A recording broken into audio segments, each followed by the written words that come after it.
ભાવનગરમાં સર્જાયેલા કથિત લઠ્ઠાકાંડને લઈને મોટા સમાચાર અત્યારે સામે આવી રહ્યા છે। જે 13 આરોપીને અત્યારે પકડવામાં આવ્યા છે તેને ભાવનગરની પાછળ દ્રશ્યો જોઈ રહ્યા છો। કોર્ટ ખાતે અત્યારે લઈને આવવામાં આવ્યા છે। 21 લોકો વિરુદ્ધ નામજોગ ગુનો છે તે દાખલ કરવામાં આવ્યો છે, જેમાંના એક વ્યક્તિનું મૃત્યુ નીપજ્યું છે। ટોટલ 20 લોકો છે। અડધા જે આરોપી છે તેને પકડ્યા છે। 14 દિવસના રિમાન્ડ છે તે સ્ટેટ મોનિટરિંગ સેલ દ્વારા માંગવામાં આવ્યા છે, પરંતુ કોર્ટમાં લાવવામાં આવ્યા ત્યારે એક પણ વકીલ છે તે હાજર નથી રહ્યા। જે બાર એસોસિએશન છે તેમણે ઐતિહાસિક નિર્ણય કર્યો છે। લઠ્ઠાકાંડને લઈને નિર્દોષ લોકોના મોત ગયા છે।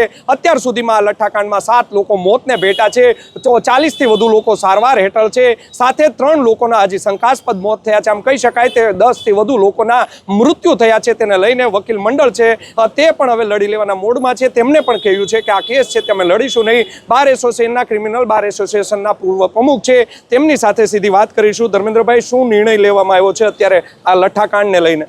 હું ભાવનગર બાર એસોસિએશનનો પૂર્વ પ્રમુખ 8 વર્ષથી છું, અત્યારે પૂર્વ પ્રમુખ છું। પણ આ જે અમારા બાર એસોસિએશનના હોદ્દેદારો ઠરાવ ટાઈપ કરી રહ્યા છે એ દરમિયાન મેં આ કોર્ટમાં વકીલ કોણ રહેવાનું છે એમ પૂછતા મેં કહ્યું કે ભાવનગર બાર એસોસિએશનનો એક પણ વકીલ આવી વકીલાત અત્યારે હાલ તપાસ ચાલુ છે એટલે નહીં કરે, કારણ કે તપાસના કામમાં વકીલો અવરોધરૂપ બનવા નથી માગતા। જે કાંઈ સત્ય તપાસ થાય કે સત્ય જે કાંઈ છે એ ચાર્જશીટ પછી જોશું, પણ અત્યારે આવા કાંડની અંદર જો અમે વકીલાત કરવા આવા પૈસા લેવા જઈએ, આવી ફી લેવા જઈએ તો અમને બાર એસોસિએશનના કોઈ વકીલને શોભે નહીં। એટલે મારા બાર એસોસિએશનના એક પણ વકીલે આંગળી ઊંચી કરી નથી કીધું કે મારે વકીલ તરીકે રહેવું છે। અચ્છા, આવા કેસમાં હવે શું થતું હોય છે? આરોપીને કેવી રીતે વકીલની સેવા પ્રોવાઈડ કરવામાં આવે છે? વકીલ માટે જો અમે કોઈ વકીલ મંડળમાંથી ન રહીએ તો કાયદાની કલમ 304 નીચે જોગવાઈ છે અને લીગલમાંથી આપવા પડે। અત્યારે પણ લીગલ વકીલ આપ્યા છે અને આની છતાં પણ જ્યારે કેસ ચાલે ત્યારે વકીલ ન રહે એને કાયદામાં જોગવાઈ છે એ પ્રમાણે વકીલ સરકારી પ્રોવાઈડ કરવો પડે। એની ફરજ છે કે સરકાર તરીકે નિમાયેલા છે અને ડિફેન્સ કરવો પડે। કેટલા બાર એસોસિએશન છે, કયા કયા એસોસિએશન છે તે આ નિર્ણય લેવા જઈ રહ્યા છે? અમારે ભાવનગર અમે સિવિલ બારે કહીએ, Bhavnagar civil bar association, Bhavnagar criminal bar association, એ બંને રજિસ્ટર્ડ બાર છે, અને એમએસીપી બાર એસોસિએશન, આ 3 બાર અમારા અત્યારમાં કાર્યરત છે। આ પૂર્વ પ્રમુખ છો, હાલની બોડી છે તેને વિશ્વાસમાં લેવામાં આવી છે? હાલની બોડીને મેં વિશ્વાસમાં લીધેલી છે અને મારી જવાબદારીથી બોલું છું। આમાં કોઈ મેરવિખેર નથી। અત્યારે કોર્ટે પણ પૂછ્યું, નામદાર કોર્ટે જજ સાહેબે પૂછ્યું કોણ વકીલ છે, વકીલો અમારા ઘણા હાજર હતા પણ એક પણ આંગળી ઊંચી કરી નથી કીધું। ઇવન તો તોમદરને પૂછ્યું તમારા વકીલ છે તો બોલાવો, ત્યારે તોમદરે કીધું અમારે કોઈ વકીલ રહેવા માગતા નથી, કારણ કે તપાસ ચાલુ છે। આવા કામમાં અવરોધ અમે કરવા નથી માગતા। કથિત લઠ્ઠાકાંડ થયો છે, 7 થી વધુ લોકોના આમાં મૃત્યુ થયા છે, નિર્દોષ લોકોના ભોગ લેવાયા છે। કઈ રીતે આ સમગ્ર ઘટનાને તમે અત્યારે એક વકીલ તરીકે જોઈ રહ્યા છો જે લઠ્ઠાકાંડ થયો છે? અત્યારે આ લઠ્ઠાકાંડની અંદર જે મૃત્યુ પામ્યા છે એના આત્માને એના પરિવારને સહન કરવાની પ્રભુ શક્તિ આપે। જે કાંઈ બન્યું છે એ આ તપાસ ચાલુ છે।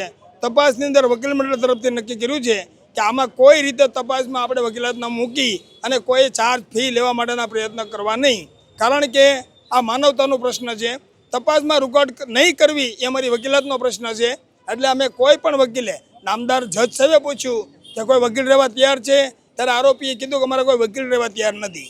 એટલે હું પૂર્વ પ્રમુખ તરીકે, ધર્મેન્દ્ર ડાભી તરીકે મેં કીધું કે સાહેબ આ કામમાં, રિમાન્ડના કામમાં કોઈ વકીલાત કરશે નહીં, આવી અમે ફી લેવા નથી માગતા। એટલે જે કાંઈ તપાસ થાય પછી જે વકીલને જે નિર્દોષ છે એને છોડાવવા માટેના વકીલો પ્રયત્ન કરે તો અમારે કોઈ વાંધો ન હોઈ શકે। બધા દોષિત છે એવું નહીં, ઘણા નિર્દોષ હોય પણ એ આફ્ટર ફાઇલિંગ ચાર્જશીટ। માત્ર જ્યારે અત્યારે રિમાન્ડ અરજી પૂરતું જ અત્યારે આપણે કેસ નહીં લડીએ? માત્ર અત્યારે રિમાન્ડ અરજી પૂરતું, કારણ કે તપાસમાં અમે અવરોધ કરીએ તો વકીલ મંડળને શોભે નહીં। એટલે વકીલ મંડળને એટલા માટે કે એક ન્યાય, જે કાંઈ પરિવારની ભૂલ હોય કે કોઈ પણની ભૂલ હોય, પણ એ અત્યારે અમે એક અમારા માનવતા ખાતર આ બાબતમાં અમે અત્યારે ફી લેવાના હેતુથી કોઈ વકીલાત કરવા નથી માગતા।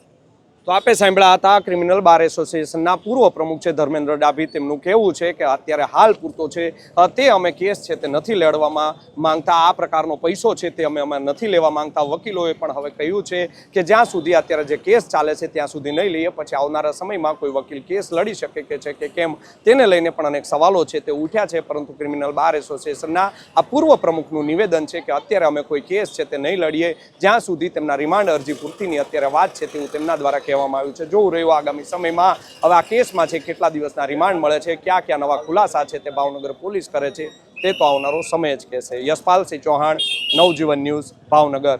વૈષ્ણવજન તો તેને કહીએ જે પીડ પરાઈ